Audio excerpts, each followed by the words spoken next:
Wits University is getting ready for tomorrow's General Assembly to address the ongoing fees crisis.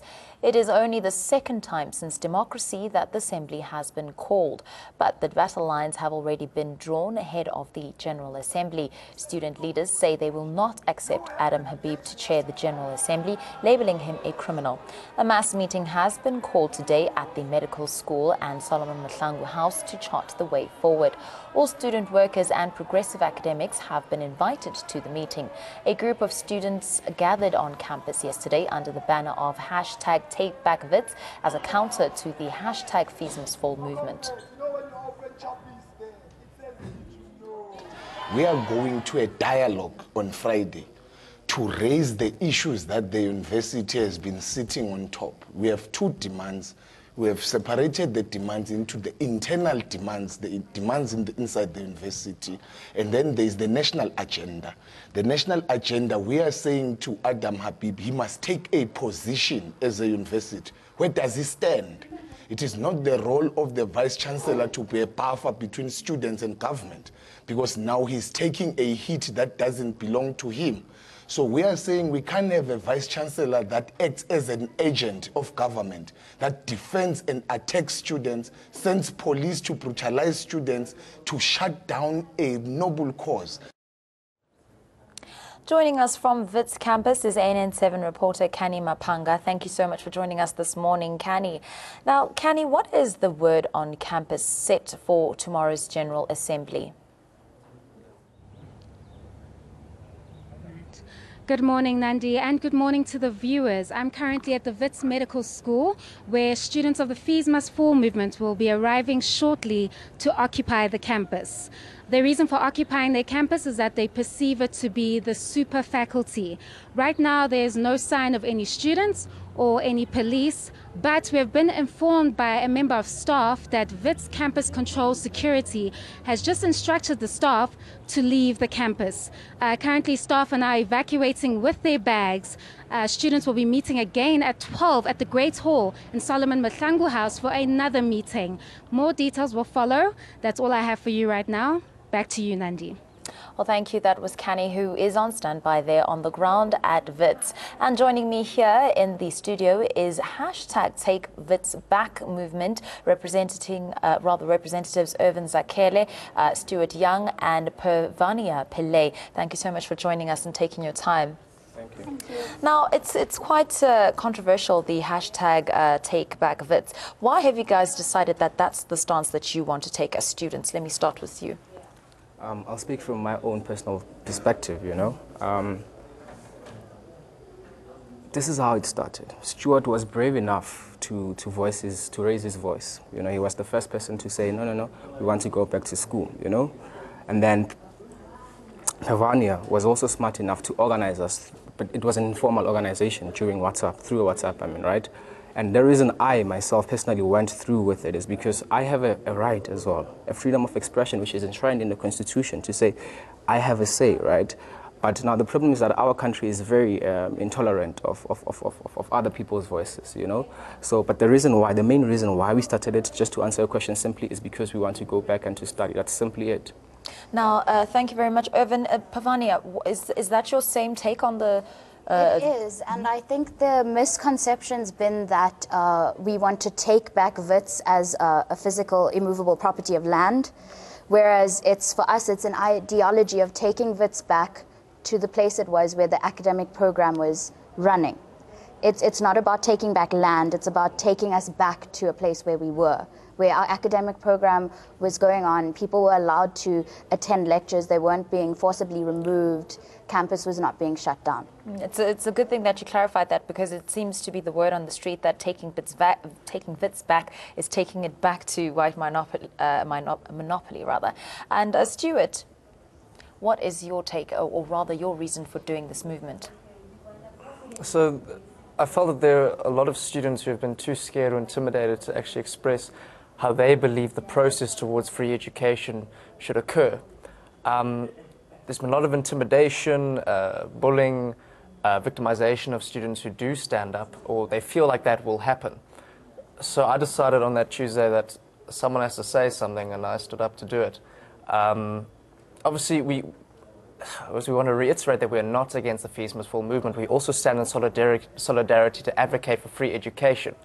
We just want the Wits SOC and the Fees Must Fall movement to understand that there are more than one ways of achieving this goal. It's going to be a very long-term process to get our varsities to the state of free education. I mean, we could be talking years here. So all we're asking is that campus remains open during that time, because if you close a university down for 2 or more years, let's say, the implications and ramifications in the long term upon the economic state, the lives of each individual student, it's going to be bigger than what people are actually thinking it might be. You have a very good point there. Pavania, having Stuart said that, don't you feel, though, that students are fearful in the sense that should they stop protesting, the government is just going to put it on the back burner in terms of having that free education that they will promise now to keep them quiet and calm? That's a valid question. I think what we're trying to do at the moment, you must excuse us if we don't have much knowledge. We just started not even 48 hours ago. But what we're trying to research now is non-violent means and alternative means for revolution.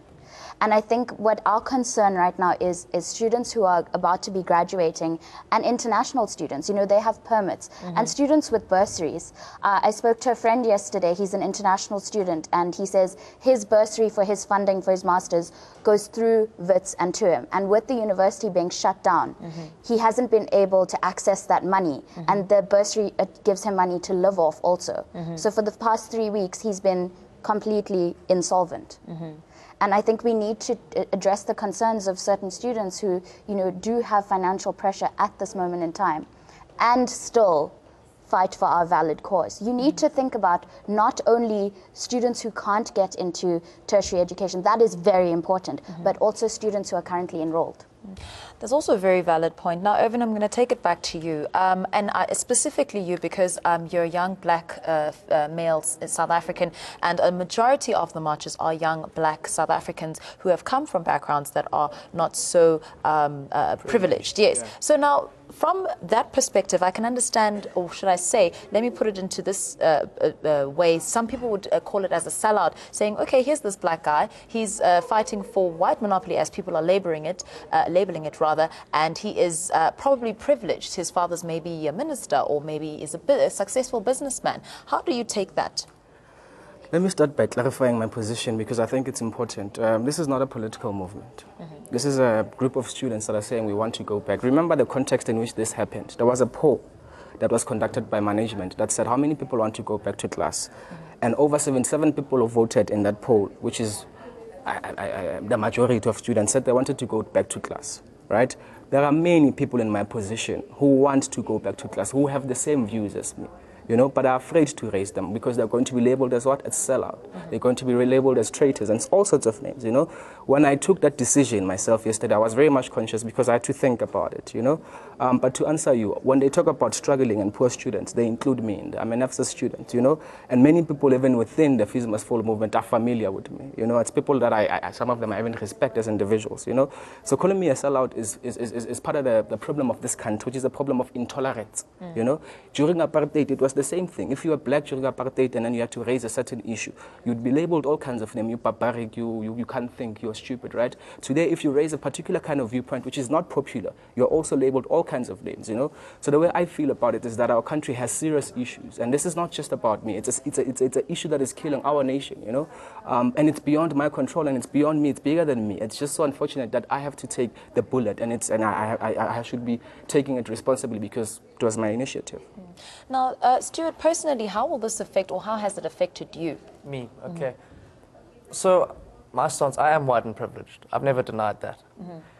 But I'm not fighting for myself here. I'm fighting for all the students who have been too afraid to stand up here. Do you feel like being white and privileged is a disability at this point?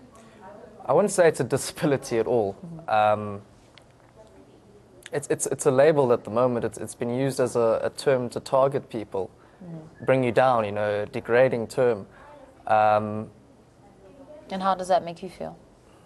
It's something we just have to understand, that this is how people think about it. It's not going to change anytime soon, so we must accept that and then work with it.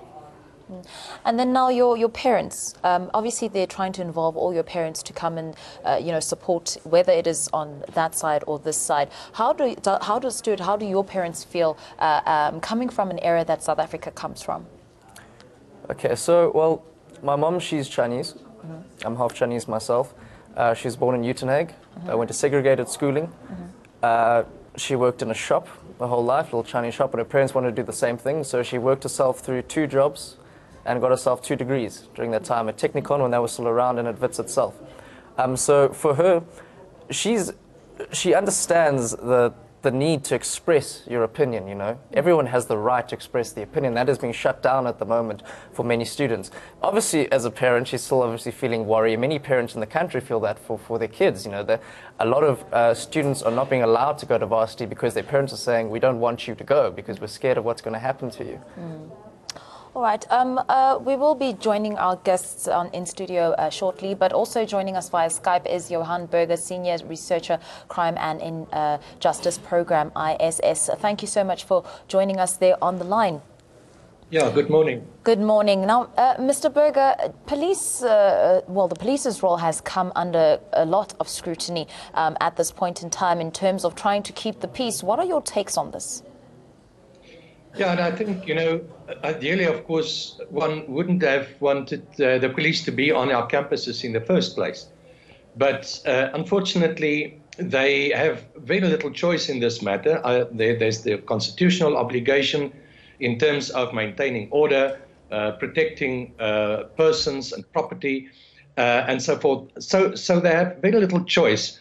The only choice they have, I think, is the level of force they use in accomplishing their task, and this is where sometimes the police get it wrong. I think the use of stun grenades and tear gas causes mass disruption. It causes people to flee in all directions. In the process, there's a lot of shouting and people are injured. And of course, then there's a return reaction in terms of stone throwing at the police. So it creates conditions that makes the police look like the pig in the middle. And this is something I think the police need to avoid. So it's a very, very difficult and I sometimes think even an impossible task for the police. They are called in to deal with a situation that they did not create and that they cannot solve. So at best, they can try and maintain the situation, protect individuals and property in the hope that the authorities, university, government, and so on, find a solution to this ongoing problem. Now, the students have, come together and tried to keep things peaceful and quiet. What will happen to those students that have been charged, or rather that have been arrested? Well, those who've committed an offence clearly, will have to be put through the proper legal system. They will have to be, if there is prima facie cases against them, then they will have to be properly prosecuted. And this is done by the prosecuting authority and not the police. And of course, then, appear before our courts. So it all depends on the amount of evidence linking them to particular offence or offences. So that is the normal legal process that those students may face. Of course, if there's no evidence linking to them, the police will have to release them, and then they can decide whether they want to take civil legal action against the police if they believe they were unlawfully arrested. Well, thank you. That was Johan Burger, who is a researcher there for crime, and he's given us an interview from that perspective as to see what the protocol, or rather the scrutiny that the police have been put under in terms of the protest. But there he has said that they are doing what is constitutionally correct, and whatever students do is really up to them and will be charged should they continue with their illegal behavior. Now, coming back to studio with with Stuart, Irvin and Pavania, as I said it right, I hope. Okay, so now we have the students saying that there's going to be a mass meeting, and this hasn't happened since our democracy's inception. And now they're saying that they're going to bring some stalwarts and other influential people. And one thing that I think it was Stuart that mentioned earlier, that it's something that free education is something that cannot happen overnight, which is also something that Winnie Madikizela mentioned in one of her speeches, that at this point in time, free education is unrealistic. How do you feel about the meeting that is going to take place? Quickly, and then she'll take. Yes, Evan. I think there's something that we wanted to say, which hasn't really been said. We're not opposed to fees must fall, and I think the media has tried to portray us as some form of opposition to the fees must fall movement. We're not at all. We just our initiative is to get back to class, right?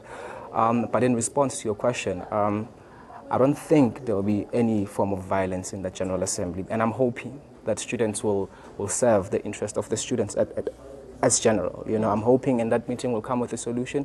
I'm hoping in that meeting will come with an agreement to resume classes. For me right now, my fear is that if we do not resume classes, there's many people are going to suffer, you know. And I understand and I cherish the goal of free education, you know. But right now we need to be realistic and rational in everything we make. And I'm hoping that leadership tomorrow will also take that position, rationality and reasonableness. Now, Pavania, what do you say? Okay, I can't say what will happen tomorrow. But if I try to logicize, we can start, you know, moving the wheels of the train to get free education on a path. So maybe start putting up different forums that are serious about, you know, going into the logistics of things.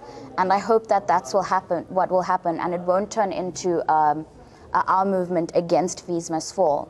I think fees must fall, they're very against us because although we have the same aim, I'm not sure if they really believe that we have the same aim. They just, we'd like them to look at our point of view and not discredit it. We've been under a lot of slander and a lot of underhanded dealings, but we just want to strive for free education and getting the academic program on track so that we think of all students, you know. It should be all-inclusive. Nobody's rights should be encumbered, especially our right to education, which we did feel the antagonism against when we stood up for our right to education, that, hey, you are being selfish, you are being privileged. And that's really hurtful because, yes, I am thinking of it from my perspective, but I'm also thinking, if after the vote, even if it was only, say, 22,000 who voted, 77% of 22,000 is still a lot of students who want to go back to class. And I think we need to think about that too. Now, Stuart, where do you want to see yourself in the next year or 2 or 3, should I say? Next year or 2 or 3, jeez. I'd like to see myself back at working on my degree. I'd really like to see everyone back at class, earning the education that, you know, they want to have so they can progress into the future. I don't want to see us in a country where the economy is in decline because, yeah, there's no opportunities being created, you know. So that's why tomorrow is very important, deciding how the protest and the action towards free education will continue. We've discussed yesterday that shutting down the campus is a very effective way of trying to grab the government's attention. But in the long run, it has bigger issues. So hopefully tomorrow everyone will respect everyone's views. I understand that fees must fall. They mainly advocate for the poor and the missing middle. But then there's a vast percentage of everyone else, all the other classes, who also want their opinion to be acknowledged at this meeting tomorrow. And that's what our movement aims to do, try to speak for these people. Well, thank you very much, Stuart, Pavania and Irvin, for joining us on this discussion, especially from the #TakeBackWits perspective. Thank you.